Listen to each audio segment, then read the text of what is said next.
Buxoro viloyatidagi barcha ta'lim dargohlarida Dolzarb 90 kun loyihasi doirasida tadbirlar tashkil etilyapti. Mazkur jarayon yoshlarning ta'tildagi bo'sh vaqtlarini samarali o'tishida muhim ahamiyat kasb etmoqda. Mavzuni muxbirimiz Nafisa Xolmo'minova davom ettiradi.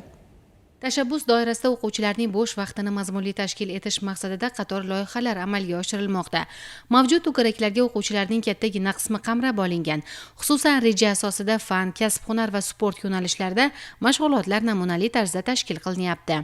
90 kunlikda demak fan to'garaklari, madaniy ma'rifiy tadbirlar, sport to'garaklari chuqur va kengaytirilgan holda olib borilyapti. Jumladan tabiiy fanlar yo'nalishi bo'yicha ximiya, biologiya, aniq fanlar yo'nalishi bo'yicha matematika, chet tili, fizika, matematika, xorij tillar yo'nalishi bo'yicha ingliz tili hamda rus tili va nemis tili, hamda ijtimoiy gumanitar yo'nalish bo'yicha tarix, ona tili fanlari bo'yicha mana shu nafaqat akademik litseyda ta'lim olayotgan o'quvchilarga, balki boshqa litseylarda, boshqa maktablarga ta'lim oluvchilar mana shu akademik litseydagi shaxmat, shashka, kibersport yoki mana yuqorida aytib o'tilgan barcha fanlar to'garaklariga ham ular albatta jalb qilingan. Oliygohlar huzuridagi akademik litseylar tom ma'noda ta'limning keyingi bosqichi uchun mustahkam zaxira yaratish imkonini beryapti. Buxoro davlat tibbiyot instituti huzuridagi akademik litsey o'quvchilari so'nggi 3 yillikda Angliya, Janubiy Koreya, Singapur, Amerika Qo'shma Shtatlari, Rossiya kabi davlatlarning nufuzli oliygohlari talabasi bo'lishdi.